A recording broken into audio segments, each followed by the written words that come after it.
This is one of the clearest prophecies of Prophet Muhammad, peace be upon him, in the Bible. It's not clear, and if it was clear, it would directly say Muhammad. And I can't find one Hebrew Bible scholar that specializes in the book of Isaiah that says this is about Muhammad. I got tagged in the comments of this video like 8 times, so I'll go through all the problems with it. In Isaiah 42, the chapter starts by saying that a very special person will be sent to bring justice to the nations. He's claiming the servant in Isaiah 42 is Muhammad, but this doesn't make sense with the context. Remember, this is 2nd Isaiah, and anytime 2nd Isaiah identifies a servant, it's always Israel. Isaiah 41, 8-10 uses very similar language to what we see in Isaiah 42, indicating that he's probably still talking about the same servant. There's never any shift to identifying a different servant than Israel. After this, 2nd Isaiah continues to talk about God's servant and identifies it as Israel. There's no indication there was ever a shift from some other servant who's mentioned in Isaiah 42. The context is always about Israel. And if you're going to take this as literally about an individual, then this servant also has to be deaf and blind, because verse 19 picks up again talking about the servant and says that he is blind and deaf.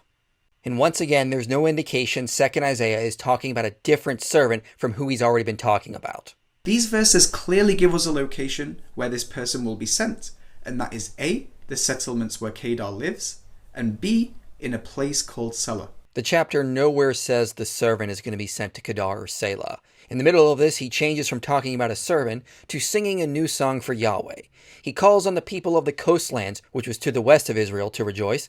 Then he calls on the people of the east to Israel to rejoice. The people in the desert, the villages of Kedar, and a city called Selah, which was around the Dead Sea. You just can't talk about the people to the east 2nd Isaiah calls on to sing without talking about the people to the west 2nd Isaiah also calls to sing. And again, this is not about where the servant's going to be sent, it's about singing a song to God. Using Google Maps, we can see that Mount Selah is literally in the city of Medina, where the Prophet Muhammad, peace be upon him, established Islam. This is an equivocation fallacy. You just can't take a place name out of the Bible without including where the Bible identifies that place. This would be like me assuming that when Greek texts talk about Memphis, they're referring to the city in Tennessee and not the city in Egypt. The Bible identifies Selah as a city around the Dead Sea in a mountainous region. This is not disputed by biblical scholars. No one says Selah in the Bible refers to Medina or a mountain in Medina. The chapter in Isaiah continues and says that the Lord will march out like a champion and will triumph over his enemies. This is way too vague, and it doesn't say the servant's going to do this. This is a song about Yahweh. Biblical passages often talk about God defeating idol worshippers or fighting for his people. And if this section is about the servant, then he also has to cry like a woman in labor, lay waste to mountains and hills, dry up vegetation, turn rivers into islands, dry up pools, and lead the blind. Muhammad did none of these things. This section makes far more sense as a song about Yahweh that uses hyperbolic language. You just can't quote mine the parts you like to make it be about Muhammad. You gotta take the full context. If this is about Muhammad, I want to know where he cried like a woman in labor and turned rivers into islands.